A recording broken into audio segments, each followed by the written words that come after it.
TV prime time news కి స్వాగతం.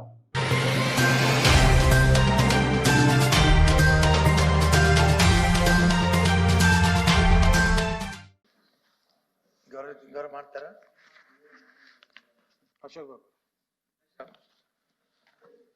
Minister గారు చెప్పినప్పుడు ప్రెజెంట్ రేటు మీద 15% కంటే మించదన్నారు. బాగానే ఉంది, చట్టంలో కూడా ఉంది. అయితే ఈ చట్టాలు ఎలా ఉంటాయంటే కింద చిన్న లెటర్లో పెడతారు, smoking is injurious to health అని. అటువంటి చట్టం ఇది. అంటే ఒరిజినల్ ఛార్జింగ్ సెక్షన్ 199లో ఇందాక చదివిన అధ్యక్ష, capital value of the lands or buildings or both as may be fixed by the corporation. I am the commissioner. ఈయన ఇంటికి బిల్డింగ్ వాల్యూ ల్యాండ్ వాల్యూ రెండు తీసుకుంటాను నేను. ఈయనకి ల్యాండ్ వాల్యూ ఒకటి తీసుకుంటా, ఈయన బిల్డింగ్ వాల్యూ తీసుకుంటా. ఇక్కడ నాలా కూడా కడతాం, నా వేకెంట్ ల్యాండ్ ట్యాక్స్. అంటే నేను ప్రాపర్టీ ట్యాక్స్ వేకెంట్ ల్యాండ్ రెండు కట్టాలి ఇక్కడ. ఈ సైలెంట్ కిల్లర్స్ ఇవన్నీ కూడా ప్రొవైడెడ్, మాదచ్చేది పదం ఇదండి సెక్షన్లో. Provided also that property tax so fixed shall be revised. ఎప్పుడు రివైజ్ చేస్తారండి property tax? As and when the guide lines for when the guideline value of the buildings and lands are revised by the stamps and registration department, and such revised rate shall be effected from the 1st April of succeeding financial year. అంటే ఈ tax 21-22కి effect చేసి 21-22లో registration department వాళ్ళు value 6 నెలలకు పెంచినా 3 నెలలకు పెంచినా ఆ మొత్తం కన్సాలిడేటెడ్ అక్యుములేటెడ్ వాల్యూ అంతా కలిపి 22-23లో నా ప్రాపర్టీ ట్యాక్స్ పెంచుతారు అధ్యక్ష. దీని జస్టిఫికేషన్ చెప్పమన్నా అధ్యక్ష మున్సిపల్ మినిస్టర్ గారిని. పెంచమంటే ఇక్కడ మీరు 15% లిమిట్ చేశారన్నదే వాస్తవం ఉండొచ్చు, కానీ ఈ ప్రొవైడెడ్ క్లాస్ ఎందుకు పెట్టారు అధ్యక్ష? రెండోది or clause, very dangerous word in the taxation system. It gives discrimination.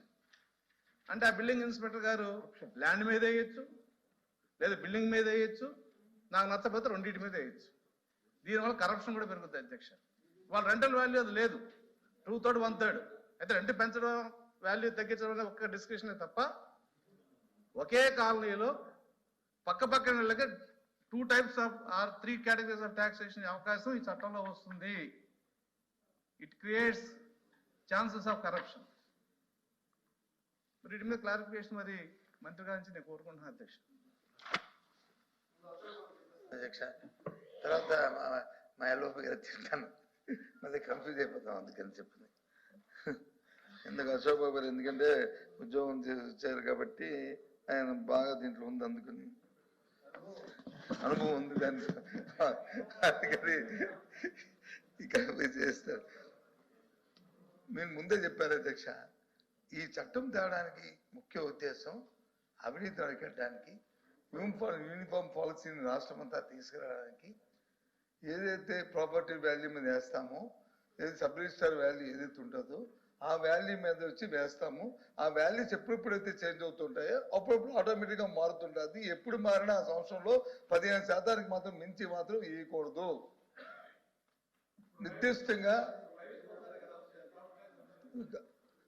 Ground లో ఒక్క నిమిషం అధ్యక్ష, గ్రౌండ్ లో అవడానికి ఇది. ఎందుకంటే మామూలుగా రెంటల్ వాల్యూ అనుకోండి, ఆ బిల్డింగ్ ఇన్స్పెక్టర్ వెళ్తాడు, లేకపోతే మున్సిపల్ చైర్మన్ వచ్చి కోపం వస్తుంది. కోపం వస్తే దీని వాల్యూ వచ్చి దీంట్లో అద్దె వచ్చి నువ్వు 2,000 రూపాయలు ఇస్తున్నావు అని చెప్తాడు. దానికి ఆధారం ఏముంది? దానికి దానికి దానికి ఎక్కడుంది ఇది? అలా కాకుండా వాళ్ళు వచ్చి ప్రాపర్టీ వాల్యూ వేస్తే అక్కడ ఉన్న సబ్ రిజిస్టర్ వాల్యూ ఎంత ఉందో, ఆ బిల్డింగ్ తన కన్స్ట్రక్షన్ ఎంత ఉందో దానికి వాల్యూ. ఇంకా ఇది ఇది ఇది అథారిటీ, అది అథారిటీ కాదు. రెంటల్ వాల్యూ అనేది అథారిటీ కాదు. ఇది సైంటిఫిక్ మెథడ్ లోను పారదర్శకంగా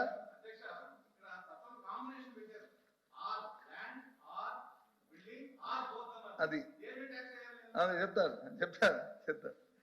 ఇందాకే సభ్యులు అడిగారు, మీ సభ్యులు అడిగారు, ఎవరు అడిగారు? అది పేరు మర్చిపోయాను, సారీ అనుకోవద్దు. మీరు అడిగారు. మరి ఒక 500 గజాల స్థలం ఉన్నప్పుడు అందులో 200 గజాలు 300 గజాలు ఇల్లు కడితే 300 గజాలు ఇంటికి వచ్చి ఒక రేటు, 200 ఒక రేటు ఉంటుందని మీ అభిప్రాయం.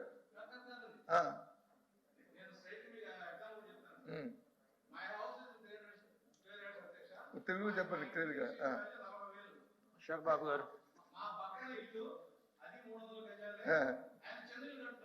Fancy about garden. ఇప్పుడు ప్రాపర్టీ ట్యాక్స్, ల్యాండ్ వాల్యూ తీసుకుంటే ఇద్దరికి ఒకే ట్యాక్స్ పడుతుంది. కానీ పక్కింటి ఆయనకి వేకెంట్ ల్యాండ్ ఉంది కూడా మళ్ళీ ఈ has to pay vacant land tax. కానీ బిల్డింగ్ ఇన్స్పెక్టర్ గారు దయ ఉంటే నాకేం బిల్డింగ్ వాల్యూ ల్యాండ్ రెండు తీసుకుంటాడు, ఆయనకేమో సింగిల్ బెడ్రూమ్ హౌస్ కాబట్టి బిల్డింగ్ వాల్యూ ఒకటి తీసుకుంటాడు. ఈ 300 గజాలు సార్, పక్కింటి వాళ్ళది 500 గజాలు సార్, మీది 300, మీది ఆయనది 300, ఇంది 300 సార్. ఆయన 300లోనూ 150 గజాల్లో వచ్చి ఈయన 300 గజాలకి ఇల్లు కట్టాడు సార్, లేకపోతే ఆయన 300 గజాలకి ఇల్లు కట్టాడు సార్, ఏదో సెట్ బ్యాక్స్ వదిలేసి. ఈయన వచ్చి 150 గజాల్లో ఇల్లు కట్టాడు సార్. మీరు అంటుంది ఏంటంటే 150 గజాలు కట్టిన ఒకరికి ఎక్కువ ఒకరు తక్కువ సార్. 150 300 గజాల్లో ఎంతైతే బిల్డప్ ఏరియా ఉంటుందో బిల్డప్ ఏరియాకే ట్యాక్స్.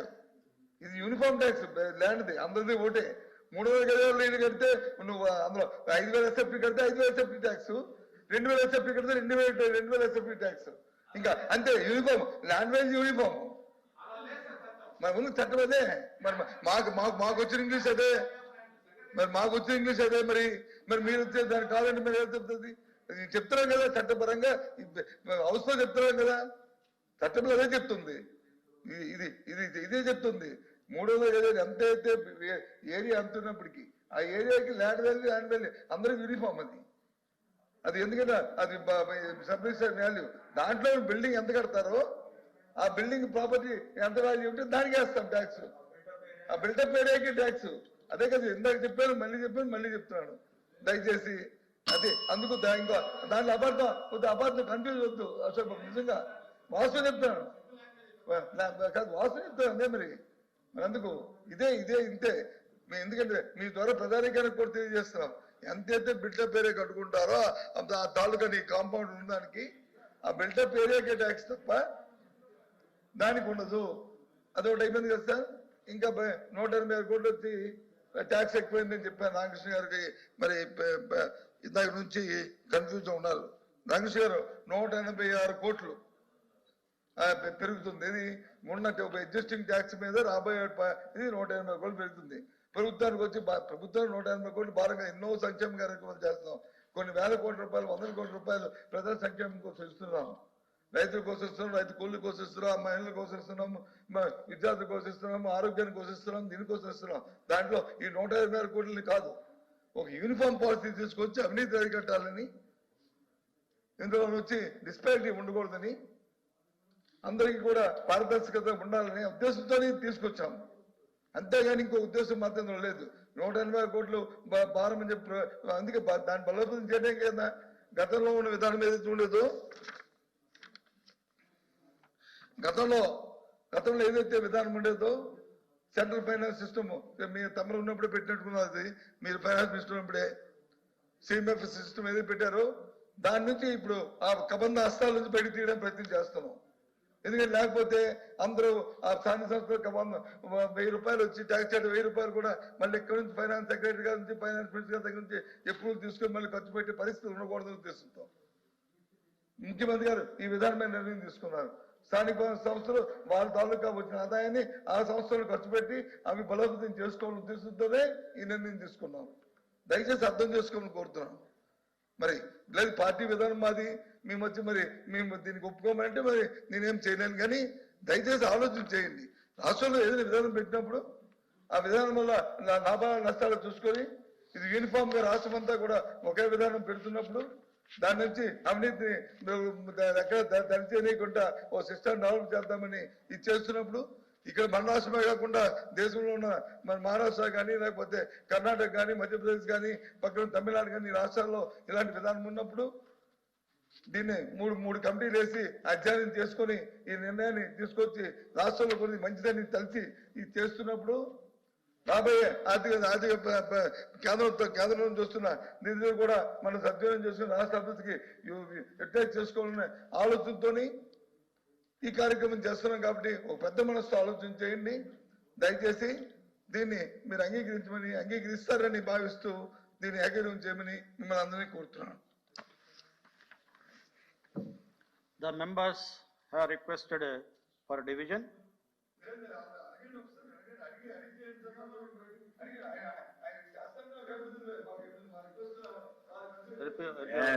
అధ్యక్ష, నేను స్ట్రైట్ గా అడుగుతున్నా, మీకు 186 కోట్లు అనేటువంటి చాలా స్పష్టంగా చెప్తున్నారు. పోనీ 186 కోట్లే అనుకున్నాం. అంత చిన్న అమౌంట్ అయినప్పుడు మీరు గవర్నమెంట్ నుంచే భరాయించవచ్చు కదా, ప్రజల మీద ఎందుకు భారం వేయడం అనేటువంటి అడుగుతున్నాం. ఎందుకంటే ఇది తీసుకురావడానికి కారణం ఏంటంటే ఆ FRBM act related government of India నుంచి వచ్చిందని చెప్పారు కాబట్టి, వాళ్ళది అదేమీ డైరెక్షన్ కాదని మీరు చెప్పారు కాబట్టి ఈ వేరే విధంగా మీరు స్టేట్ గవర్నమెంటే భరాయించే విధానం చూసుకోండి. ఇప్పుడు ప్రజలు చాలా భారంతో ఉన్నారు. ఆ భారం మీద మళ్ళీ ఈ భారం వేయొద్దు. 186 కోట్లే కదా గవర్నమెంట్ కిట్టి నుంచి ఇమ్మని నేను అంటున్నాను. దానికి సమాధానం చెప్పాలి మంత్రి గారు. అది చాలా సింపుల్ అమౌంట్ అంటున్నారు కదా. ఈ రోజు సింపుల్ అమౌంట్ కింద మీరు లెక్కలేసి ఉంటారు. మన బ్యూరోక్రాట్ చేసేది అదే, సింపుల్ అమౌంట్ కింద లెక్కేసి ఉంటారు. అది ఆ సింపుల్ అమౌంటే మీరు భరాయించండి, ప్రజల మీద ఎందుకు భారం వేయడం? మళ్ళీ చెప్తున్నాను అధ్యక్ష, ఇది ఆదాయం కోసమే చేస్తున్న కార్యక్రమం కాదు. ఒక ట్రాన్స్పరెన్సీతో, ఒక పారదర్శకతతో కార్యక్రమాన్ని చేయాలని, అవినీతికి దరి లేకుండా చేయాలని, ఇతర తాలూకా జోక్యం ఇందులో ఉండకుండా ఒక సైంటిఫిక్ మెథడ్ లో చేయాలని, అందుకు ఈ విధానాన్ని ఇది మొట్టమొదటిగా మన భారతదేశం మన రాష్ట్రమే పెట్టట్లేదు, మిగతా రాష్ట్రాల్లో ఉన్నదాన్ని కూడా అధ్యయనం చేసిన తర్వాత ఈ కార్యక్రమం ఈ విధానం ఉంటే దీనివల్ల సామాన్యులకు కానీ, మధ్యతరకు కానీ, పెద్దవాడికి కానీ అందరికీ ఒకే విధానంతో ముందుకెళ్తే బాగుంటుందని, దానివల్ల పేదవాడికి నష్టం జరగకుండా ఉండాలని 375 ఎస్ఎఫ్ ఏదుందో సుమారు 4 లక్షల మందికి ఇబ్బంది కలగకుండా ఉండి వాళ్ళకి వచ్చి 50 రూపాయలు ట్యాక్స్ పెట్టాం. దానివల్ల అయితే ఈ విధానం వల్ల అయితే అధ్యక్ష రామకృష్ణ గారు కూడా తెలియజేస్తున్నాను, ఈ 4 లక్షలకి యాక్చువల్ గా ట్యాక్స్ ఎంత వస్తుంది అధ్యక్ష? 14,66,00,000 రావాలి అధ్యక్ష. అది ఇది 375. కానీ ఇప్పుడు 50 రూపాయలు పెట్టడం ఎంత వస్తుంది అధ్యక్ష? 1,90,00,000 మాత్రమే వస్తుంది అధ్యక్ష. దానికి అంటే సుమారు 12,68,00,000 ప్రభుత్వానికి ఆదాయం కోల్పోతుంది. అంటే ఈ విధానం కానీ ఆ విధానం కాదు, పేదవాడికి నష్టం జరగకూడదని ఈ 12,68,00,000 కూడా ప్రభుత్వం భరిస్తూ చేస్తున్నాం అధ్యక్ష. ఎందుకంటే సామాజిక ఇబ్బంది ఉండకూడదు. అది మేము అంటుంది. ఈ పన్ను గురించి 108 కోట్లు మీరు చెప్పినట్టు ఇవ్వడం మాకు అభ్యంతరం కాదు నిజంగా. కానీ ఒక విధానంలో వారికి కూడా దాని మీద హక్కుని 50 రూపాయలు కూడా తీసేవచ్చు. కానీ ఆ ఇంటి మీద హక్కు ఉండేటట్లు ఆ పేదవాడికి వచ్చి నీ ఇంటి పన్ను కట్టుకోవాలంటే నా ఇల్లు అని ధైర్యంగా నిద్రపోయి ఉండేదానికి 50 రూపాయలు ఇస్తున్నాం. లేదా 50 రూపాయలు కూడా ఇవ్వాల్సిన అవసరం లే. అప్పుడు ఈ 14 కోట్లు తీసుకోవచ్చు. కానీ 50 రూపాయలు ఇవ్వడం వల్ల ఆ ఇంటి మీద హక్కు, వారికి ఒక పారదర్శకత, దాని ఉండి వారసత్వం అన్ని వస్తాయి. దానివల్ల ఒక ఇది వస్తుంది. తమ తెలియదు కాదు రాజకీయాలు ఉన్నారు కాబట్టి దయచేసి అది ఆలోచన చేయమని కోరుతున్నాను. ఎనీహౌ ఇది ట్యాక్సేషన్ బిల్లే. ట్యాక్సేషన్ బిల్ని మేము పూర్తిగా తెలుగుదేశం పార్టీ వ్యతిరేకిస్తున్నాం అధ్యక్ష. డివిజన్ కోరుకున్నారా? డివిజన్ కూడా కోరుకుంటున్నాం అధ్యక్ష. The members have requested for division. Now division. Those who are opposing the bill, please stand up.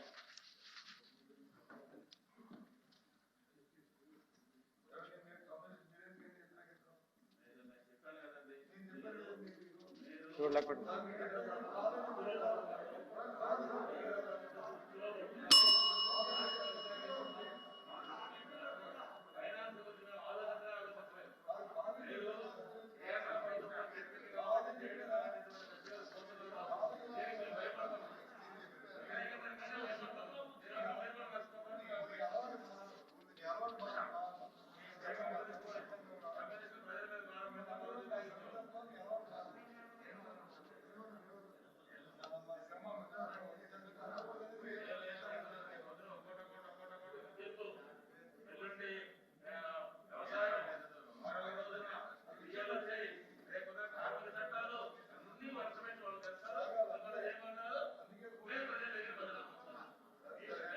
మీరు కూర్చోండి అమ్మా.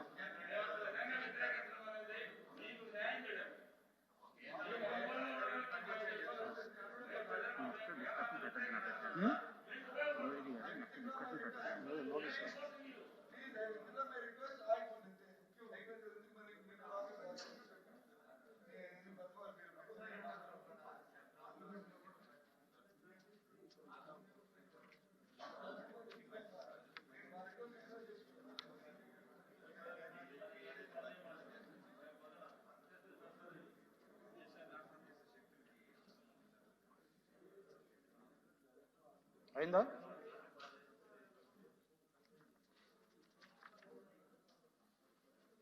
అయిందా?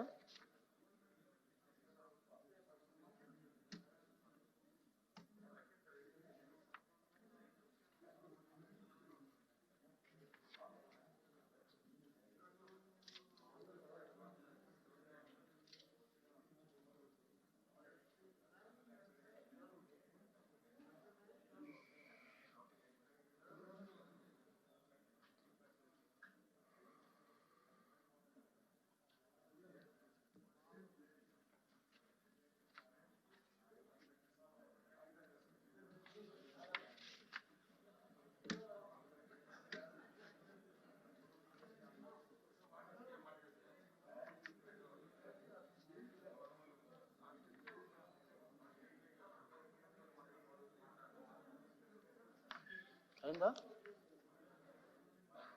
అయిందా? అదే.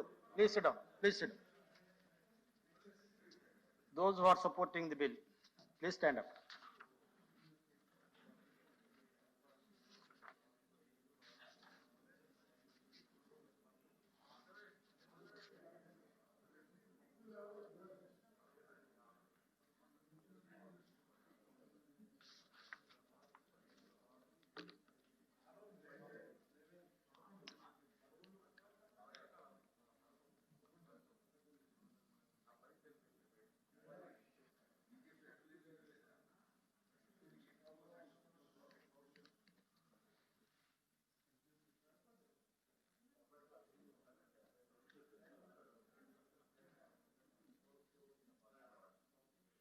అయిందా? Please sit down.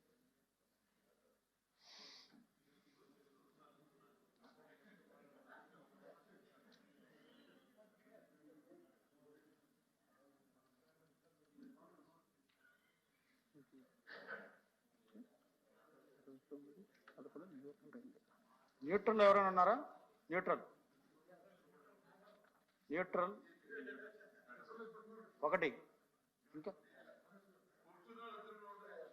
ఎవరు? మీరును డిప్యూటీ చైర్మన్ గారు. Okay.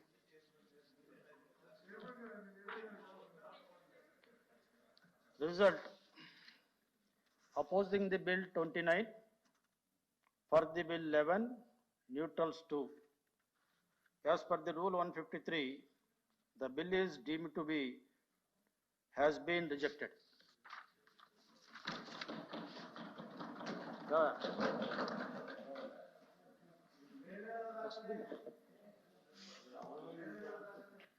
Next bill. Next bill.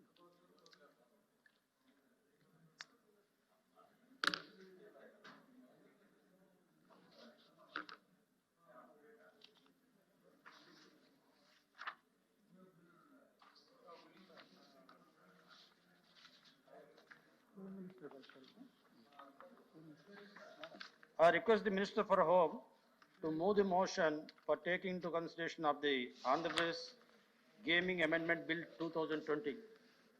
Honorable Chairman, sir, I beg to move that the Andhra Pradesh Gaming Amendment Bill 2020 be taken into consideration.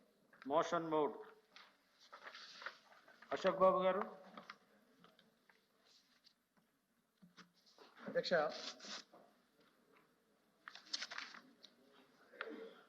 ఇంగ్లీష్లో సామెత ఉంది అధ్యక్ష. A gun without bullets is useful for showcase not for shooting అని సామెత ఉంది.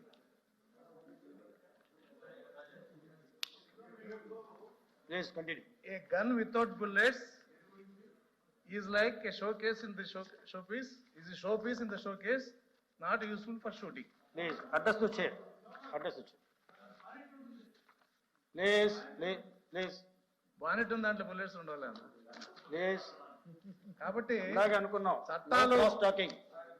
చట్టాలు ఎన్ని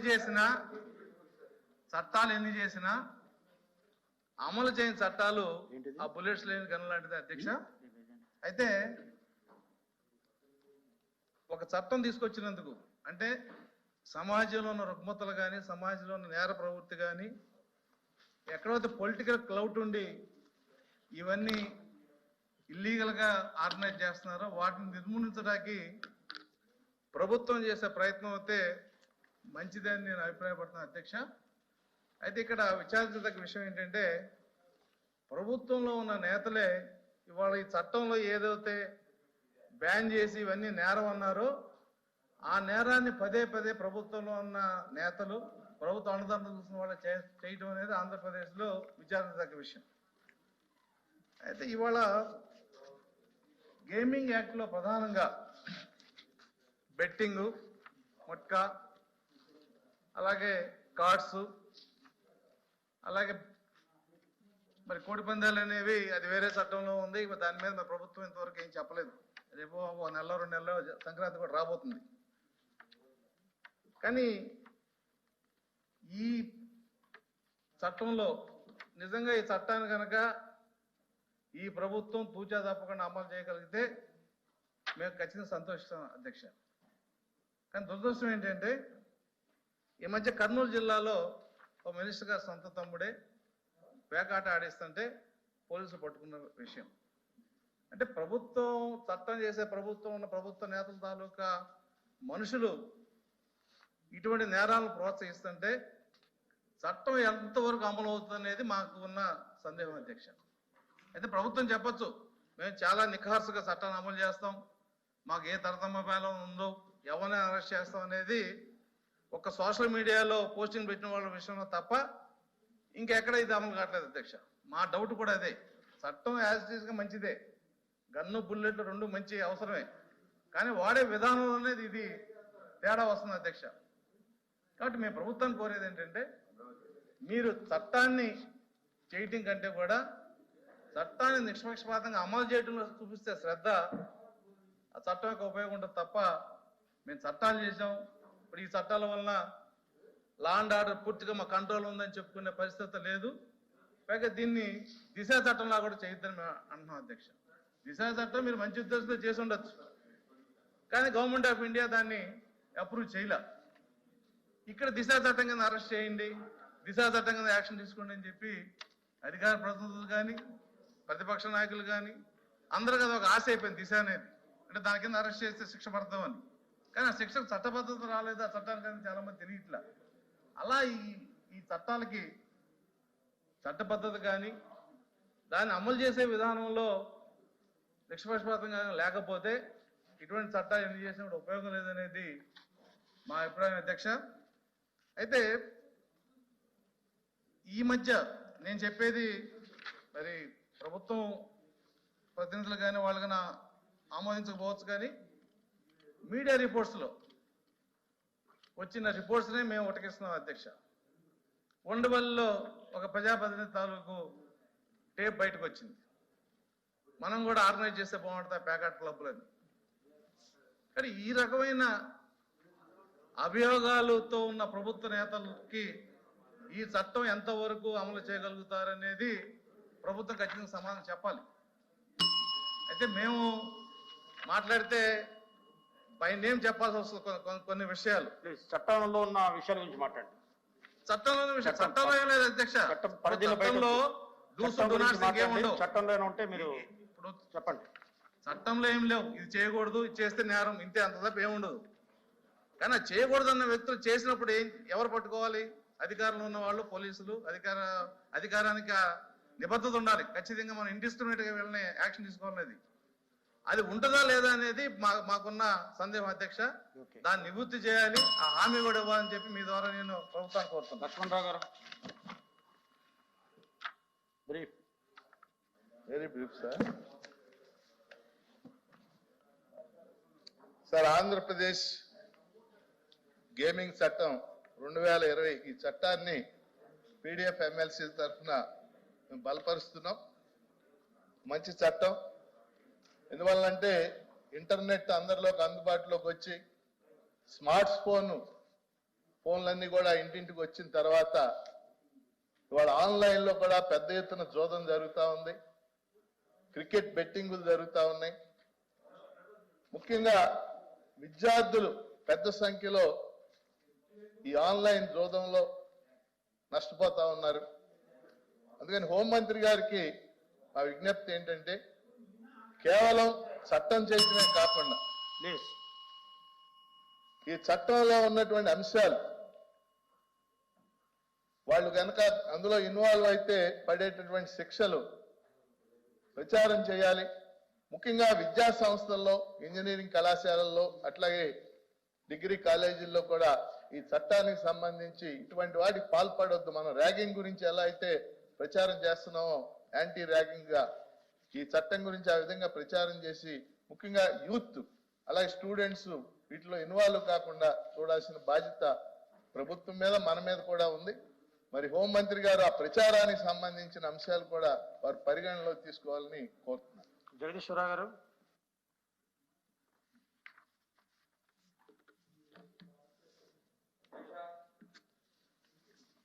online gaming ఏదైతే ఉందో దాన్ని ప్రొటెక్ట్ అంటే దాని నుంచి మనం ఈరోజు ఈ యాక్ట్ తీసుకురావడం జరిగింది. ఓకే, అంతవరకు అది బాగుంది అధ్యక్ష, ఖచ్చితంగాను. బట్ ఇక్కడ ఇష్యూ ఏమొస్తా ఉందంటే రూల్ ఆఫ్ లా అన్నది మన రాష్ట్రంలో అమలు అవుతుందా లేదన్నది ఇక్కడ క్వశ్చన్ అధ్యక్ష. Equality before law fundamental rights లో ఉన్న రాజ్యాంగం మనకి ఇచ్చింది అధ్యక్ష. అయితే ఈ యాక్ట్ అన్నది కొంతమందికైనా లేకపోతే అందరికైనా లేకపోతే రూలింగ్ పార్టీకి ఈ యాక్ట్ ఏమైనా ఎక్సెప్షన్స్ ఏమైనా ఉన్నాయా అన్నది ఇవాళ క్వశ్చన్ వస్తుంది అధ్యక్ష. అంచేత రూల్ ఆఫ్ లా గురించి గౌరవ హోంమంత్రి గారిని ఒకసారి ఎక్స్ప్లెయిన్ చేయవలసిందిగా మీ ద్వారా కోరుతున్నాను అధ్యక్ష. ఎందుకంటే మాకన్నా ముందు మాట్లాడిన మిత్రులు కూడా ఈ విషయాన్ని రైజ్ చేశారు. ఎందుకంటే ఆన్లైన్ గేమింగ్ ఏదైతే ఈవేళ అవాయిడ్ చేయాలని చట్టాన్ని తీసుకొచ్చారు. But the situation in the state ఏవైతే ఈ మధ్యన ఇన్సిడెంట్స్ అన్ని ఉన్నాయో ఆ ఇన్సిడెంట్స్ అన్ని కూడా అవేవి మేము తెలుగుదేశం పార్టీ నుంచి ఎక్కడి నుంచో వచ్చినవి కాదు, మీడియాలో వచ్చినవి, జరిగినవి. వాటికి కూడా గవర్నమెంట్ హ్యాస్ టు ఆన్సర్ అధ్యక్ష. అలాంటప్పుడు ఈ చట్టానికి ఒక అర్థం ఉంటుంది. లేకపోతే ఇలా ఎన్నొచ్చినా కూడా it is nothing but old wine in the new bottle అధ్యక్ష. చిన్నారెడ్డి గారు. చిన్న గోవిందరెడ్డి గారు.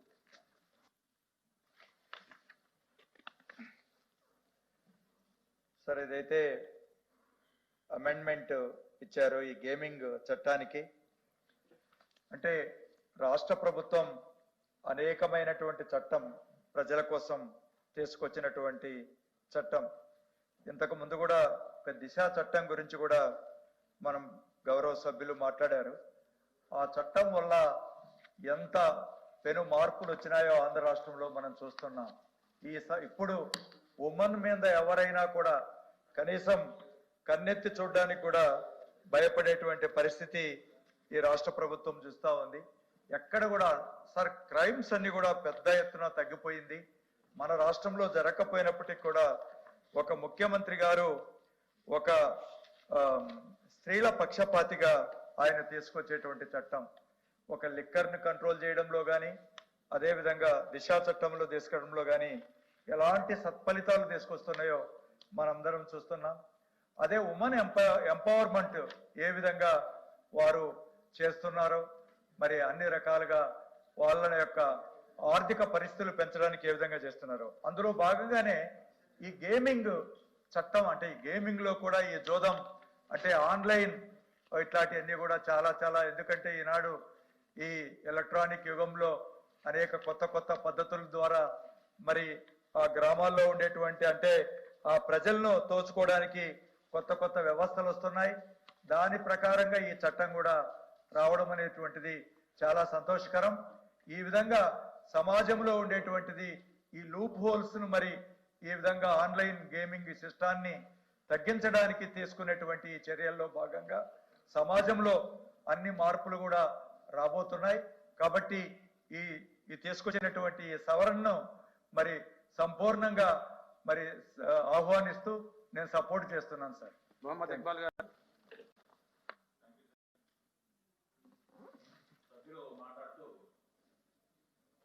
మన సోదరులు బుల్లెట్స్ లేని గన్ను ఇది పదునుగా ఉండాలి, బుల్లెట్స్ గన్తోనే ఉండాలి ఎప్పుడు అనేది దానికోసమే మా ప్రభుత్వం యొక్క సీరియస్నెస్ను ఇది సూచిస్తూ ఉంది.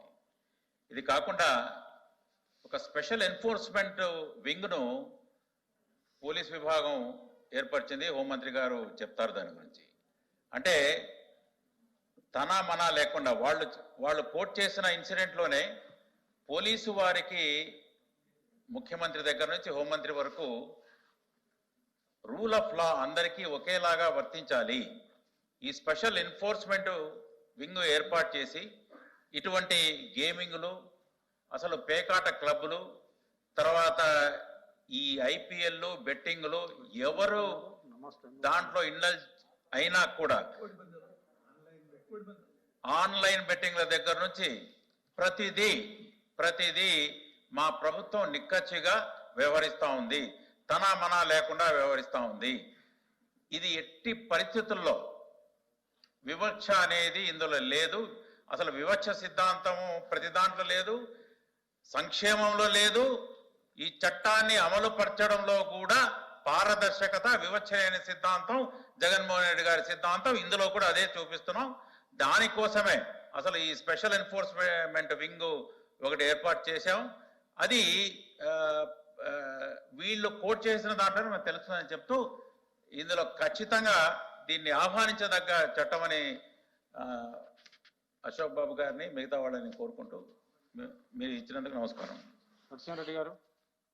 అధ్యక్ష, ఈ ఆన్లైన్ బెట్టింగ్ వలన ఈ ఇంటర్నెట్ ఈ సిస్టమ్ వచ్చిన తర్వాత కొన్ని లక్షల రూపాయలు ఈ బెట్టింగ్తో నష్టపోయినారు. కొంతమంది ఆత్మహత్య కూడా చేసుకోవడం కూడా జరిగింది. ఇది మంచి చట్టం అధ్యక్ష. ఇటీవలనే ఒక 3 నెలల క్రితం గౌరవ ముఖ్యమంత్రి గారికి కూడా దీనిపైన ఒక చట్టం తీసుకొని రావాలా, దీన్ని నిషేధించాలని చెప్పేసి కూడా నేను ప్రాతినిధ్యం కూడా చేయడం కూడా జరిగింది. దీన్ని స్వాగతిస్తూ 2 క్లారిఫికేషన్లు గౌరవ మంత్రి గారు ఇవ్వాల్సిందిగా మీ ద్వారా కోరుతున్నాను. దీనిపైన ఇప్పుడు సైబర్ నేరాల పైన స్థానిక పోలీస్ స్టేషన్లో, అంటే మండలాల్లో ఉండేటువంటి పోలీస్ స్టేషన్లో కంప్లైంట్ ఇస్తే గనక కేసు రిజిస్టర్ చేసి దీనిపైన ఏమైనా యాక్షన్ తీసుకుంటే ప్రొవిజన్ ఉండదా? నెంబర్ 1. ఈ ఆన్లైన్ బెట్టింగ్ పైన ఎట్లా గుర్తిస్తారు? 4 గోడల మధ్యలో కూర్చుంటాడు, తను చేతిలో సెల్ ఫోన్ ఉంటే గనక నష్టపోతా అంటాడు, ఆన్లైన్లో అకౌంట్లో అవుతా ఉంటుంది. దాన్ని గుర్తించడం ఎట్లా? అలాగే మన రాష్ట్రంలో ఆన్లైన్ జూదం ఆడే వాళ్ళను ఐడెంటిఫికేషన్ ఎట్లా చేస్తారు? ఈ కేసును ఏ విధంగా రిజిస్టర్ చేస్తారు? స్థానిక పోలీస్ స్టేషన్లో ఎవరన్నా కంప్లైంట్ చేస్తే రిజిస్టర్ తీసుకొని యాక్షన్ తీసుకొని దానికి ఏమన్నా ప్రొవిజన్ ఉండదా? ఆ క్లారిఫికేషన్ కూడా ఇవ్వాలని మీ ద్వారా మంత్రి గారిని కోరుతున్నాను. శ్రీనివాసరెడ్డి గారు. సభ్యులందరూ కూడా ఈ LA bill number 19 amendment to the Andhra Pradesh gaming act మీద మాట్లాడారు. అసలు ఒక చట్టం అంటూ ఉంటే అది ఇంప్లిమెంట్ ఎట్లా చేస్తారో అనేది మళ్ళా రూలింగ్ ఇంప్లిమెంట్ చేసే మంత్రులు, పోలీస్ అధికారుల పైన ఆధారపడి ఉంటుంది. ఈ ఆన్లైన్ జూదం అనేది అత్యంత ప్రమాదకరమైంది.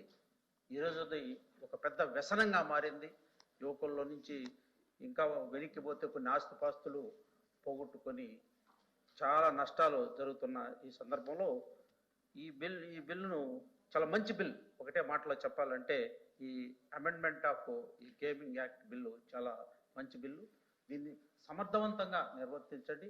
కాకపోతే క్షేత్రస్థాయిలో ఉండే పోలీస్ యంత్రాంగం అప్పుడప్పుడు ఆ అధికారంలో ఉండే అధికార పార్టీ ఒత్తిళ్లకు లొంగకుండా కూడా వాళ్ళకి ఆ స్వేచ్ఛను పోలీసు అధికారులకు యంత్రాంగానికి ఇవ్వవలసిన బాధ్యత హోంమంత్రి మీద కూడా ఉన్నది అని చెప్పి ఈ బిల్లును సంపూర్ణంగా మేము సమర్థిస్తున్నాము అధ్యక్ష మీ ద్వారా. Madam clarification.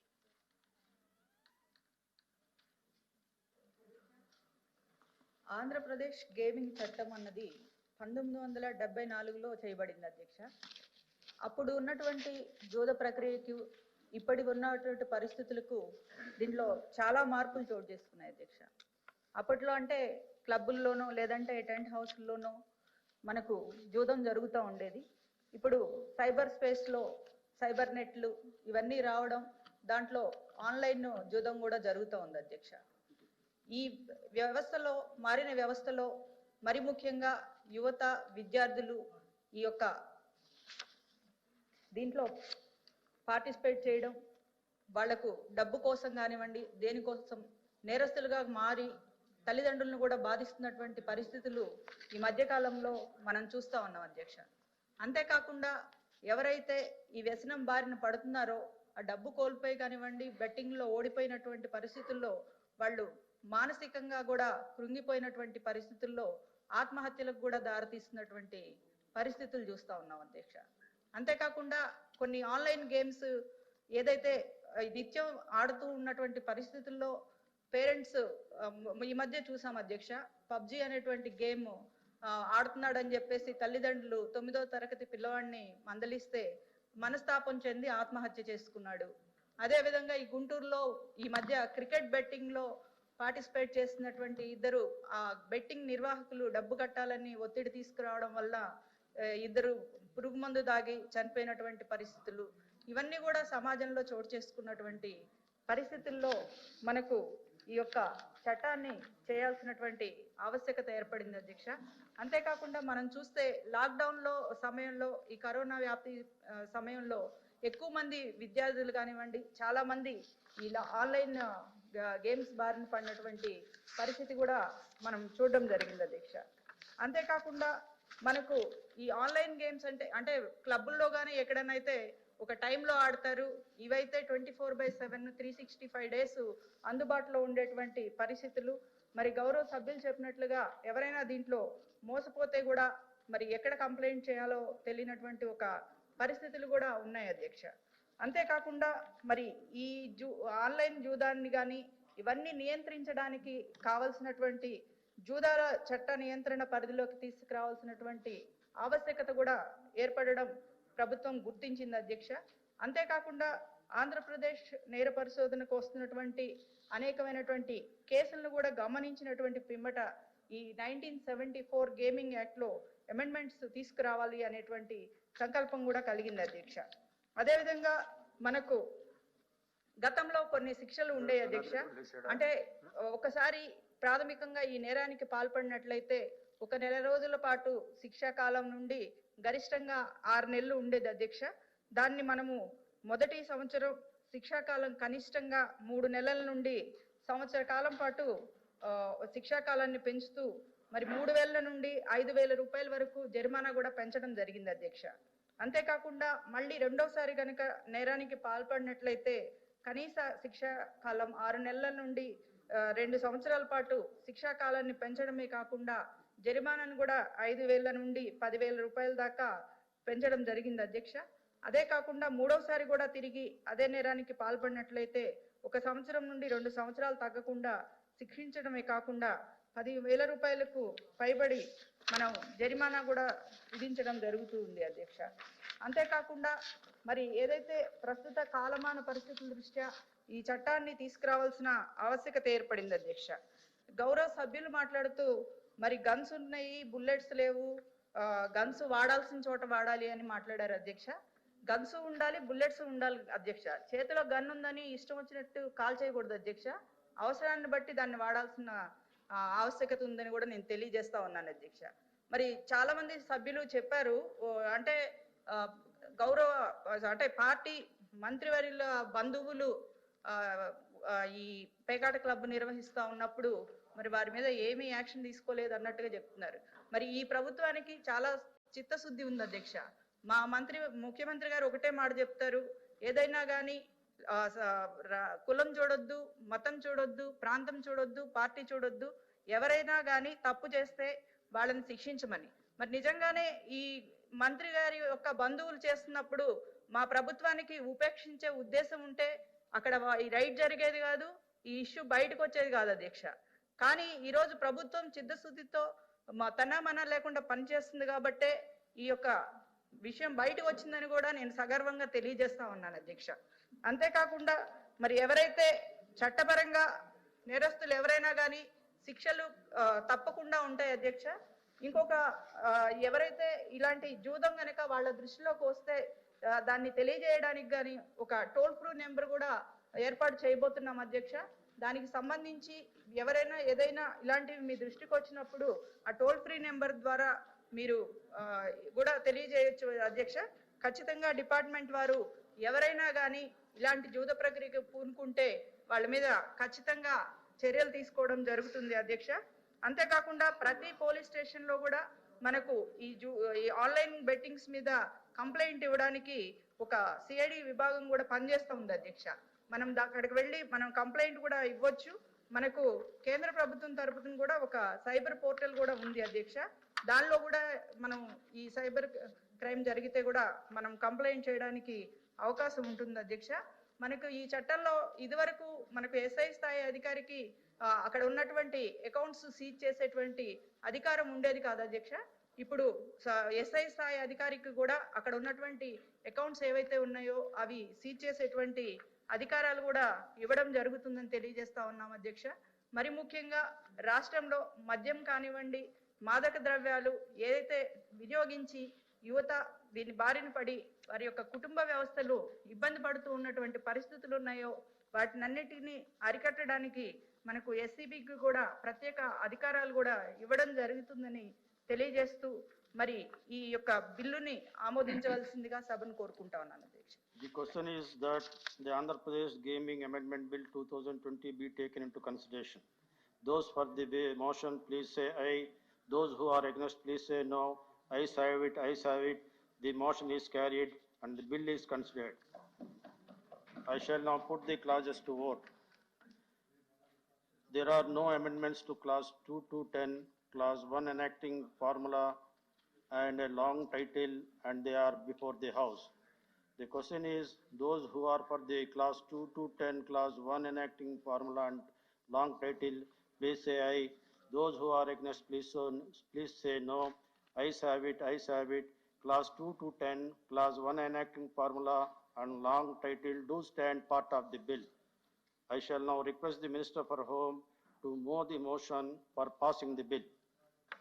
Honorable Chairman, sir, I beg to move that the Andhra Pradesh Gaming Amendment Bill 2020 be passed. The question is that the bill be passed. Those who are for the motion, please say aye. Those who are against, please say no. Ayes have it, ayes have it. The motion is carried and bill is passed.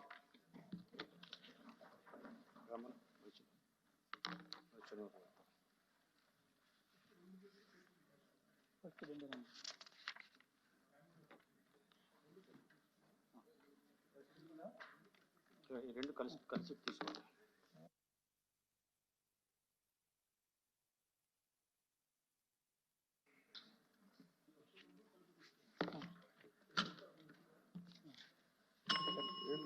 ఈ bill correct తీసుకోవడం sir.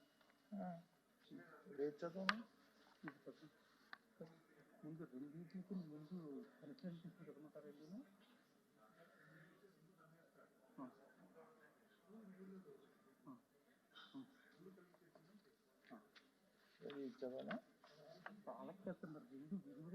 రెండు bills ఉన్నాయి కదా.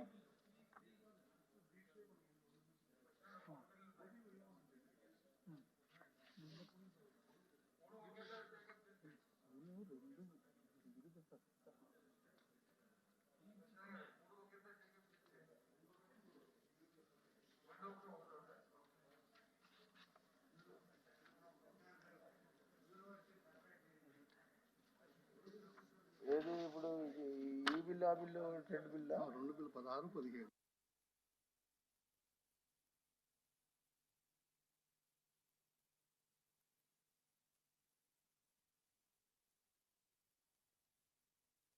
Dairy Development and Fisheries to move the motion for taking into consideration of the Andhra Pradesh Fish Feed Quality Control Bill 2020. ధన్యవాదాలు అధ్యక్ష. మొదటిసారి 1 minute. I request the Minister for Animal Husbandry, Dairy Development and Fisheries to move the motion for taking into consideration of Andhra Pradesh Agriculture Seed Quality Control Bill 2020. ధన్యవాదాలు అధ్యక్ష. మొదటిసారి కౌన్సిల్లోకి వచ్చాను. పెద్దల సభలో చాలా సంతోషంగా అనిపించింది అధ్యక్ష. అర్థవంతమైనటువంటి చర్చలకు వేదికగా నిలుస్తున్నటువంటి ఈ కౌన్సిల్ కి ధన్యవాదాలు తెలియజేస్తూ I request to move that the Andhra Pradesh Fish Feed Quality Control Bill 2020 be taken into consideration. And I also request to move that the Andhra Pradesh Aquaculture Seed Quality Control Bill 2020 be taken into consideration. Motion moved.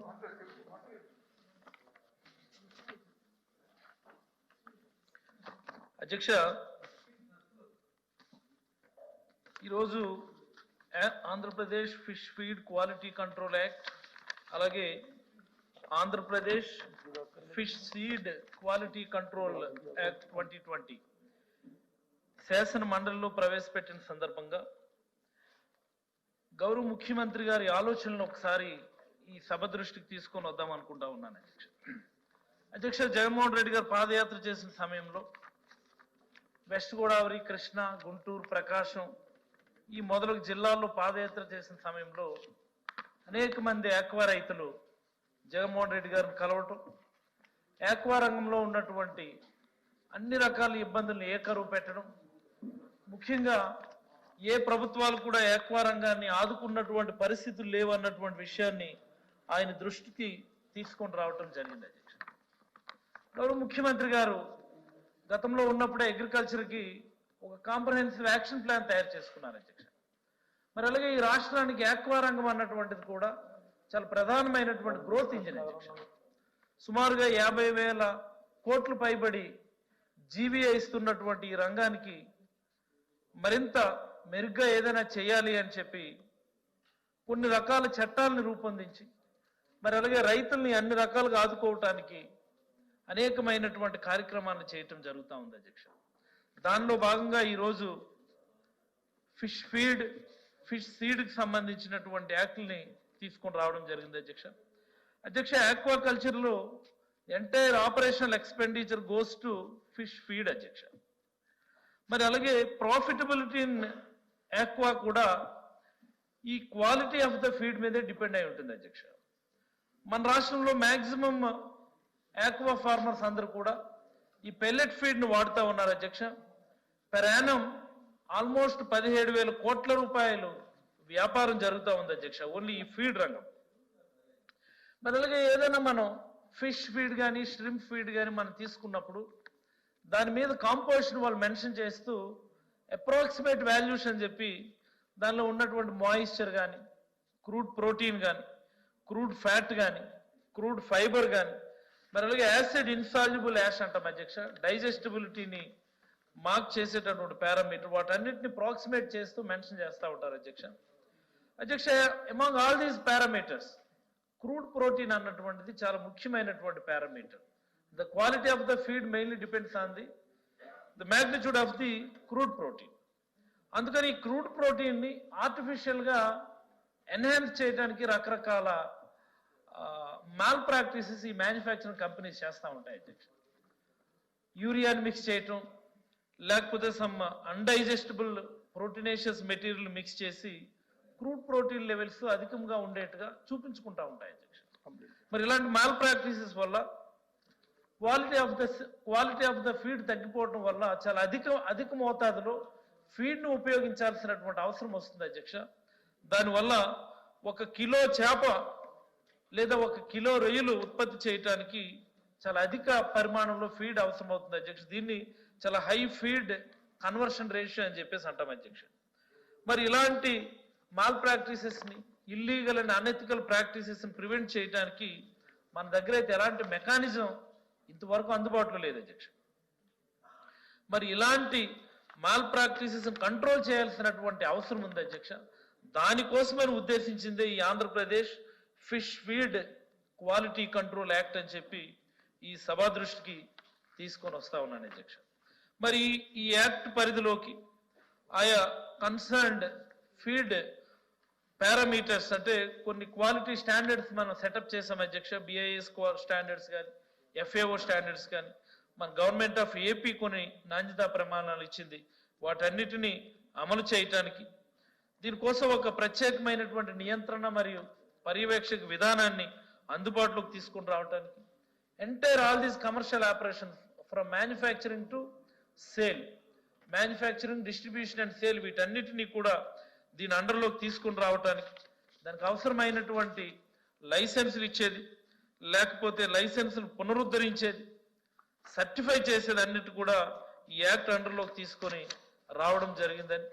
మరి అత్యంత ముఖ్యమైనటువంటిది ఈ యాక్ట్లోనే antibiotics లేనటువంటి feed ఉండే విధంగా చూడాల్సినటువంటి బాధ్యత మన మీద ఉంది అధ్యక్ష. ఎందుచేతంటే ఏదైనా కానీ యాంటీబయాటిక్స్ ట్రేసెస్ ఉంటే ప్రోడక్ట్లు, ఆక్వా ప్రోడక్ట్లో ఎగుమతులు పూర్తిగా నిలిచిపోయే రైతు నిలువున మోసపోయేటటువంటి పరిస్థితులు ఉంటాయి అధ్యక్ష. కొన్ని నాన్ పెర్మిసిబుల్ ఫార్మకలాజికల్ కంటెంట్ కూడా ఈ ఫీల్డ్లో మనం చూస్తూ ఉంటాం అధ్యక్ష. అవేవి లేకుండా వాటన్నిటినీ టైమ్లీ చెక్ చేసుకొని నాణ్యమైనటువంటి ఆక్వా ప్రోడక్ట్స్ ఆంధ్రప్రదేశ్ నుంచి రావటానికి, తద్వారా ఏపీ బ్రాండ్ను మరింత పెంపొందించడానికి ఈ యాక్ట్, ఈ చట్టం ఉపయోగపడుతుందని ఈ సభ దృష్టికి తీసుకొని వస్తా ఉన్నాను అధ్యక్ష. అధ్యక్ష, అలాగే ఆక్వా సీడ్కి సంబంధించి చాలా ప్రధానమైనటువంటిది అధ్యక్ష. The quality of the aquaculture seed అత్యంత ముఖ్యమైనటువంటిది అధ్యక్ష. మన రాష్ట్రంలో సుమారుగా 389 ష్రింప్ హ్యాచరీస్ ఉన్నాయి, plus nauplii rearing centres. 389 shrimp hatcheries plus nauplii rearing centres ఉన్నాయి అధ్యక్ష. మరి అలాగే దేర్ ఆర్ 34 ఫిష్ హ్యాచరీస్ ఉన్నాయి అధ్యక్ష. ఇవన్నీ కూడా మన రాష్ట్ర అవసరాలకి తగ్గట్టుగా సుమారుగా మనకి ఇంచుమించుగా 45,000 మిలియన్ పోస్ట్ లార్వా అవసరం అవుతుంది అధ్యక్ష. దాని ప్రొడక్షన్ మీట్ అవ్వడానికి అవసరమైనటువంటి హ్యాచరీస్, నాప్లీ రేరింగ్ సెంటర్స్ అయితే మనకు ఉన్నాయి అధ్యక్ష. మనకి గతంలో ఒక చట్టం ఉంది అధ్యక్ష, ఈ ఆక్వాకల్చర్ సీడ్కి సంబంధించి ఆక్వాకల్చర్ సీడ్ క్వాలిటీ కంట్రోల్ 2006 చట్టం అనేది ఒకటి ఉంది అధ్యక్ష. ఈ చట్టం ప్రకారం ఈ హ్యాచరీస్కి లైసెన్స్ ఇవ్వటం అన్నటువంటిది ఈ చట్టం తప్పనిసరి చేయలేదు అధ్యక్ష. ఒక లైసెన్స్ ఇవ్వడం కానీ, అక్రిడిటేషన్ చేయటం కానీ, లేకపోతే వాటికి ధృవీకరించడానికి కానీ ఈ చట్టం ఏమీ తప్పనిసరి చేయలేదు అధ్యక్ష. బట్ ఆయా హ్యాచరీస్ నుంచి వచ్చినటువంటి ఈ నోటిఫైడ్ సీడ్ ఏదైతే వెరైటీ ఉందో దానిని అమ్ముకోవడానికి మాత్రం లైసెన్స్ ఇచ్చింది ఈ చట్టం, నాట్ ఫర్ ప్రొడక్షన్. క్వాలిటీ కంట్రోల్కి సంబంధించి ఆ చట్టం మనకి ఎలాంటి తప్పనిసరి చేయలేదు అధ్యక్ష. మరి ఇలాంటి పరిస్థితుల్లో ఈ సీడ్ ప్రొడక్షన్లో ఎలాంటి నియంత్రణ యంత్రాంగం లేకపోవటం వల్ల, ఎలాంటి రెగ్యులేటరీ మెకానిజం లేకపోవటం వల్ల అసలు ఈ లార్వా లేకపోతే ఈ నాప్లీ రేరింగ్ సెంటర్స్ నుంచి వచ్చేటటువంటి ఈ లార్వా ఎక్కడి నుంచి వస్తున్నాయి అన్నటువంటిది కూడా ఎవరు తెలుసుకోలేనటువంటి పరిస్థితి ఉంది అధ్యక్ష. It's unknown source of brood stock అంటాం. మోస్ట్ ఆఫ్ ద టైమ్స్ మన ఏరియాలో అయితే ఈవెన్ నేచురల్ రిసోర్సెస్ లోంచి కూడా బ్రూడ్ స్టాక్ ని మనం పట్టి వాటి నుంచి లార్వాలను తీసేటటువంటి పరిస్థితి ఉంది అధ్యక్ష. మరి అలాగే చాలా సందర్భాల్లో లో గ్రేడ్ సీడ్ దానివల్ల వస్తుంది, ఇన్బ్రీడింగ్ వల్ల. మరి అలాగే చూస్తే స్ప్యూరియస్ ఆక్వా సీడ్ అంటాం అధ్యక్ష దాన్ని. ఈ రకమైనటువంటి ఆక్వా సీడ్ రావటం వల్ల there is very sluggish growth of the aqua product, either shrimp, it may be fish, and very low survival rate of the that seed, and at the same time they are very much disease prone adjaksha. And indagane cheppanu feed conversion ratio ఎక్కువ ఉంటే మనకు నష్టాలు వస్తాయని చెప్పి very high feed conversion ratio ఉండేటటువంటి పరిస్థితి ఈ రకమైనటువంటి స్ప్యూరియస్ ఆక్వా సీడ్ వల్ల ఉండటం వల్ల మరి ఇలాంటి mall practices, illegal and unethical practices prevent చేయడానికి మరింత మెరుగైన చట్టం మనకి అవసరాన్ని గుర్తించింది అధ్యక్ష ఈ ప్రభుత్వం. దానికోసమని చెప్పి AP aquaculture seed quality control amendment act 2020ని ఈ సభకి తీసుకొని రావడం జరిగింది అధ్యక్ష. దీని ప్రధానమైనటువంటి లక్ష్యం అన్ని బిజినెస్ ఆపరేషన్స్ ఇందులో ఉన్నటువంటి హ్యాచరీస్ లో ప్రొడక్షన్ నుంచి డిస్ట్రిబ్యూషన్ నుంచి again sale of the larva వరకు అన్నిటినీ కూడా ఈ చట్ట పరిధిలోకి తీసుకొని రావడం జరిగింది అధ్యక్ష. లైసెన్స్లు ఇవ్వడం, అక్రిడిటేషన్లు ఇవ్వటం, మరి అలాగే సర్టిఫై చేసేటటువంటిది నాణ్యతా ప్రమాణాలు సర్టిఫై చేసేటటువంటి బాధ్యతలు ఈ చట్టం పరిధిలోకి తీసుకొని వచ్చి అత్యంత ప్రధానమైనటువంటిది ప్యాథోజన్ ఫ్రీ సీడ్ వచ్చే విధంగా, ప్యాథోజన్ ఫ్రీ ఆక్వా సీడ్ వచ్చే విధంగా, యాంటీబయాటిక్ ఫ్రీ ఆక్వాకల్చర్ సీడ్ వచ్చే విధమైనటువంటి చర్యల్ని ఈ చట్టం ప్రోత్సహిస్తూ నాణ్యమైనటువంటి కంప్లీట్ చేయండి. యా ఇదే సెకండ్ సబ్జెక్ట్ చెప్తా ఉన్నాను అధ్యక్ష. చెప్పండి. రెండో సబ్జెక్ట్ చెప్తున్నాను అధ్యక్ష. మరి ఈ మొదటి చట్టంలో ఇంచుమించుగా 28 విభాగాలను పొందుపరిచాం అధ్యక్ష. ఆక్వా ఫీడ్ కి సంబంధించి 28 విభాగాలను పొందుపరిచి మత్స్యశాఖ కమిషనర్ అంటే కమిషనర్ ఆఫ్ ఫిషరీస్ ని స్టేట్ లెవెల్ అధికారి కింద పెట్టి కంట్రోలింగ్ అథారిటీ అన్నమాట. మరి అలాగే జిల్లా స్థాయిలో కలెక్టర్ లేదా జేడీ ఫిషరీస్ ని లైసెన్సులు ఇచ్చే దానికోసం పెట్టాం. మరి అలాగే ఫిషరీస్ డెవలప్మెంట్ ఆఫీసర్ అంటే ఎఫ్డిఓని గ్రాస్ లెవెల్ కంట్రోలింగ్ అథారిటీగా పెట్టి, మరి అలాగే రాష్ట్ర ప్రభుత్వం ఒక నోటిఫైడ్ కమిటీ అంటే ఫిష్ ఫీడ్ క్వాలిటీ కంట్రోల్ కమిటీని ఒక నోటిఫికేషన్ ద్వారా అపాయింట్ చేసి నాణ్యతా ప్రమాణాలు ఖచ్చితంగా పాటిస్తున్నామా లేదా అన్నటువంటిది చెక్ చేస్తూ, మరి అలాగే మనం దీనికి సంబంధించి ఒక రిఫరల్ ఫిష్ ఫీడ్ అనాలిసిస్ ల్యాబొరేటరీని పెట్టాం అధ్యక్ష. జిల్లా స్థాయిలో రీజనల్ అనాలిసిస్ ల్యాబొరేటరీస్ మనం ఎస్టాబ్లిష్ చేస్తా ఉన్నాం అధ్యక్ష.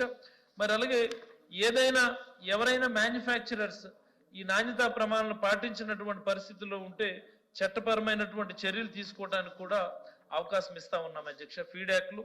అదే సీడ్ యాక్ట్ లో కూడా కమిషన్ ఆఫ్ ఫిషరీస్ రాష్ట్ర స్థాయిలో కంట్రోల్ అథారిటీగా ఉంటూ జిల్లా స్థాయిలో డిస్ట్రిక్ట్ కలెక్టర్ లేదా జేడీ ఫిషరీస్ ని లైసెన్స్ ఇవ్వడానికి అవకాశం ఇస్తూ, దీనికి కూడా ఒక నోటిఫైడ్ కమిటీ సలహాలు సూచనలు ఇవ్వడానికి ఇస్తూ, అత్యంత ప్రధానమైనటువంటిది ఈ చట్టంలో ఒక విషయాన్ని మనం పొందుపరిచాం అధ్యక్ష.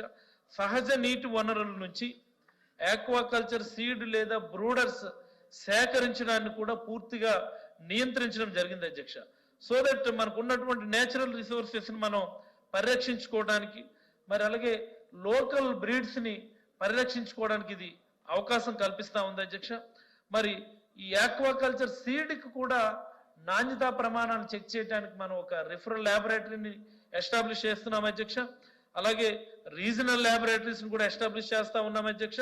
వీటన్నిటి కోసం మనం 35 ఇంటిగ్రేటెడ్ ఆక్వా ల్యాబ్స్ ఇవ్వడం జరిగింది అధ్యక్ష. For the time being there are some empanelled private laboratories మనం తీసుకొని ఆయా ల్యాబ్స్ లో ఈ క్వాలిటీ కంట్రోల్ సంబంధించినటువంటి పరీక్షలు చేస్తా ఉన్నాం అధ్యక్ష. మరి చట్టపరమైనటువంటి చర్యలు తీసుకోవడానికి కూడా ఈ చట్ట ప్రకారం అవకాశం ఇవ్వడం జరిగిందని, మరి ఈ 2 చట్టాలు కూడా శాసనసభలో ఆమోదం పొంది ఈరోజు శాసన మండలికి ఆమోదానికి రావడం జరిగింది అధ్యక్ష.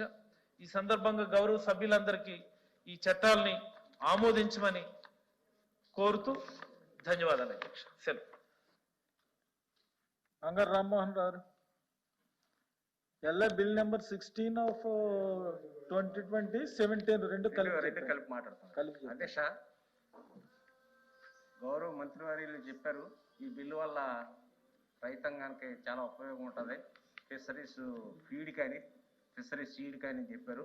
కానీ చట్టం ప్రకారం ఉపయోగం ఉన్న మీ పెత్తనం జోక్యం వల్ల దీని దుర్వినియోగం అవుతుందేమో అనే కొన్ని అనుమానాలు ఉన్నాయి. ఎందుచేతంటే అన్ని వ్యాపారాల్లో ప్రభుత్వం పెత్తనం చేయాలనే లక్ష్యం కనపడుతుంది, గనుల్లో కానీ మద్యంలో కానీ. మరి దీనికంటే రైతుల సలహా తీసుకుని ఉంటే ఈ ఆక్వా మీద బాగుండేది. రైతుల సలహా ఎక్కడ తీసుకోలేదు. ఈవేళ ఫీల్డ్లో పోటీ మార్కెట్ ఉంది, ఎవరు ఫీడ్ బాగుంటే వాళ్ళదే అమ్మకాలు జరిగే పరిస్థితి కనపడుతుంది. అందుచేత రైతే సెలెక్ట్ చేసుకుంటున్నాడు మంచి ఫీడ్ ఏదో. అందుచేత మీరు సెలక్షన్ పేరుతో ఈవేళ ల్యాబొరేటరీస్ లేవు సరిగ్గా, సీడ్కి కానీ లేకపోతే ఫీడ్కి కానీ సరైనటువంటి సదుపాయాలు ల్యాబొరేటరీస్ లేవు. ఎంత విదేశీ మార్గదర్శనం ఇస్తున్నా కూడా దీన్ని ప్రభుత్వాలు నిర్లక్ష్యం చేస్తున్నాయి. పెద్ద ఎత్తున విదేశీ ధనం వస్తున్నా కూడా ఉన్నాయి, సరైనటువంటి గిట్టుబాటు ధర కూడా లేదు. దానికి కొన్ని చట్టాలు తీసుకుంటే గిట్టుబాటు ధర వచ్చే విధంగా బాగుండేది. ఎందుకు చేద్దంటే ఈ పచ్చి వ్యాపారం అనేది రైతుకి ప్రమాదం వస్తే అదే రోజున పట్టేవలసి వస్తుంది. కొనుగోలుదారు కంపెనీ వాడు ఎంత రేట్ ఇస్తే అంతకు అమ్ముకోవాల్సిన పరిస్థితి. ఇటీవల మన లాక్డౌన్ సమయంలో విపరీతంగా కేజీకి 100-150 రూపాయలు తక్కువ కొన్నారు అధ్యక్ష.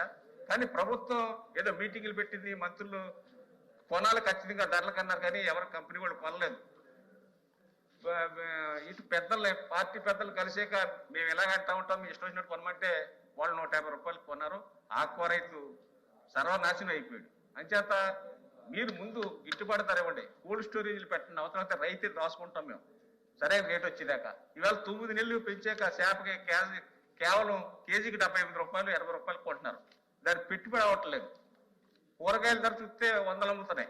మరి చేపల మార్కెట్ కానీ ఇవి కూడా సమయానుకూలంగా దోసుకుంటున్నారు వ్యాపారస్తులు. అందుచేత ముందు గిట్టుబాటు ధర మీద మీరు చట్టాలు తీసుకురండి, రైతుల సలహాలు తీసుకోండి. సరైనటువంటి ఫీడ్ కంపెనీలకు ల్యాబొరేటరీస్ ఉండాలి. ముందు సీడు నాణ్యత విషయంలో మీరు ల్యాబొరేటరీస్ పెట్టాక అప్పుడు కంపెనీల మీద శిక్ష ఎత్తే ఉండదు. కానీ మీ జోక్యం వల్ల వాళ్ళు ఏమన్నా మీ పెత్తనాల వల్ల మళ్ళీ వాళ్ళు రేట్లు పెంచి రైతుకు అందుబాటులో లేకుండా చేస్తారేమోది. ఏదేమైనా రైతులు క్షేమం కోరుకోవాలి. ఇంత పెద్ద ఎత్తున విదేశీ మార్గ ద్రవ్యం ఈ యొక్క ఫిషరీస్ డిపార్ట్మెంట్ ద్వారా వస్తుంది కనుక మీరు ఆ విధంగా ఆలోచించేసి రైతులకు నిజమైన మేలు జరగదు. కంపెనీల మీద ఏ యాక్షన్ తీసుకోలేకపోతున్నారో, మరి రొయ్యల కంపెనీలు వాళ్ళు ఇష్టం వచ్చిన రేటుకు కొంటున్నారు పచ్చి వ్యాపారం కనుక. రైతులు సమయానుకూలంగా ఏ రేటు ఉంటే ఆ రేటుకి ఇవ్వాల్సి వస్తుంది. కోల్డ్ స్టోరేజ్ తప్పనిసరిగా పెంచి ఈ రైతుల పట్ల సరైన విధానాలు చేయాలి.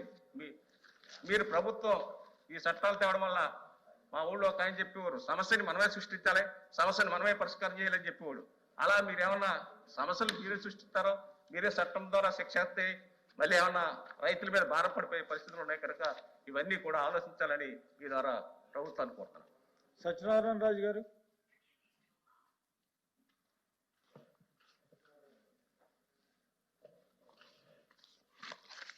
ఈ ఆక్వా దాని మీద మాట్లాడడానికి అవకాశం కల్పించినందుకు ముందుగా మీకు ధన్యవాదాలు సార్.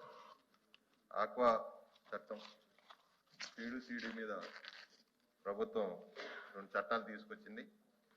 ఇందాక మా సభ్యులు చెప్పినట్టు చట్టాన్ని దుర్వినియోగం చేయటానికి అవకాశం ఉంది, అది చేసుకోకుండా. అలాగే మైనింగ్లో కానీ లిక్కర్లో కానీ అలాగే స్టాండ్ అయ్యి చేసినప్పుడు కూడా సపరేట్ చట్టాలు తీసుకొచ్చి ఎలా చేశారో ఈ కంపెనీల మీద పెత్తనం చేయకుండా రైతులకి ఉపయోగపడే విధంగా మీరు అన్ని చర్యలు తీసుకుంటే బాగుంటుంది.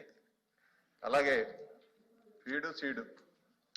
ఫీడ్లోకి వచ్చేటప్పటికి ఫిష్ ఫీడ్ వచ్చేటప్పటికి నిజంగా మంత్రి గారు చెప్పినట్టు ఫీడ్ కాస్ట్ ఎక్కువ పడుతుంది.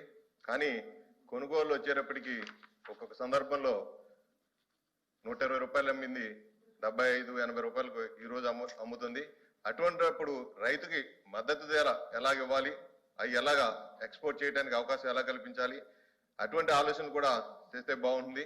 ఓన్లీ ఫీడ్ మీరు బంగారం లాంటి ఫీడ్ పెట్టినంత మాత్రాన దానికి ఇన్పుట్ ఏమి వచ్చేది.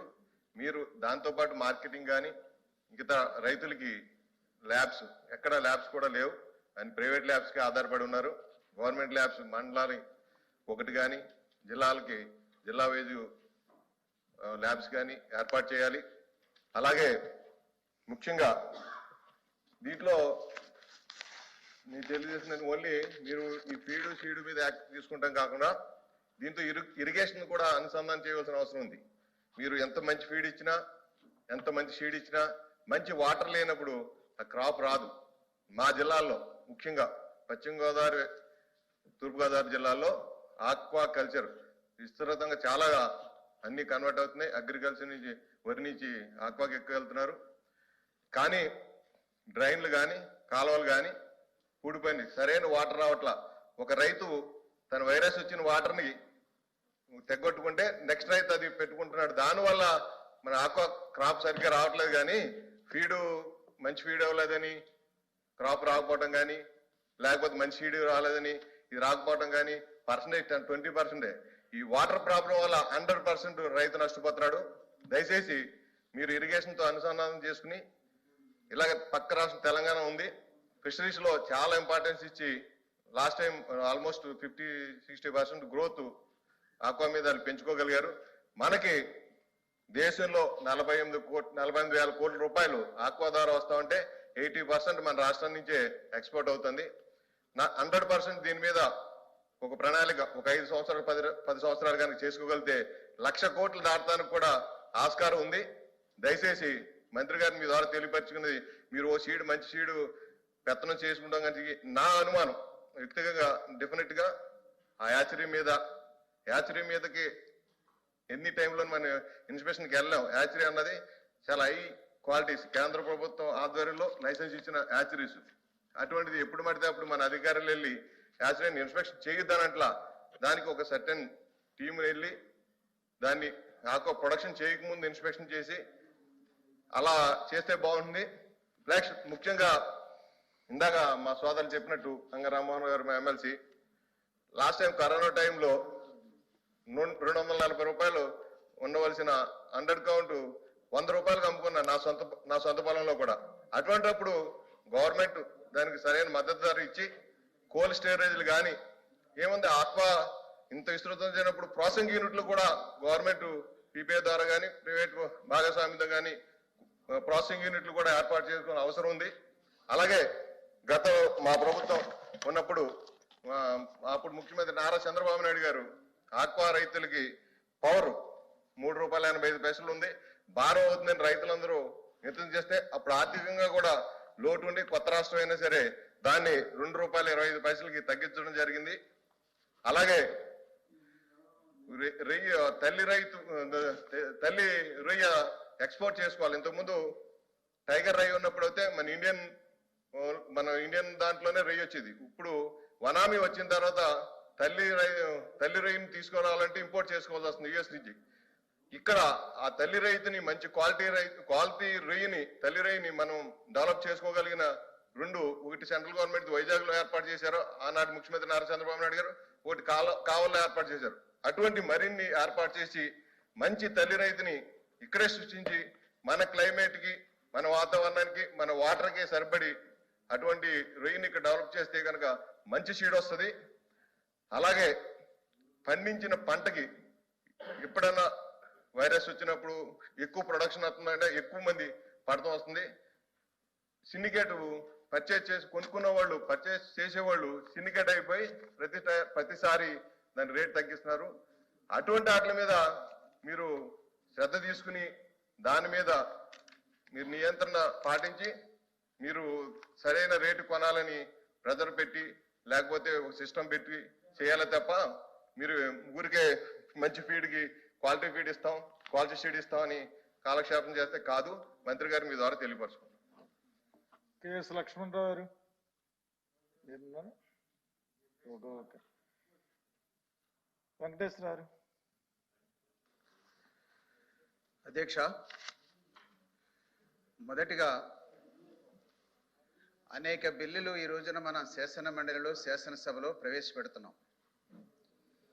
ఈ బిల్లులలో వాడేటువంటి భాష పుస్తకాలలో ఉందా, పత్రికలలో ఉందా, ఎక్కడైనా ఎలక్ట్రానిక్ మీడియాలో ఉందా, ఎవరు దీనిని ట్రాన్స్లేట్ చేస్తారో నాకైతే తెలియదు. కానీ అది తెలుగే అయినా ఆ భాష అర్థం కానటువంటి భాషలో ఈ బిల్లులు ప్రవేశపెట్టేటువంటి పద్ధతిని మార్చుకోవాలని చెప్పి నేను ప్రభుత్వానికి విజ్ఞప్తి చేస్తా ఉన్నాను. మా వీడియో మీకు నచ్చితే కామెంట్ చేయండి, షేర్ చేయండి, సబ్స్క్రైబ్ చేయండి.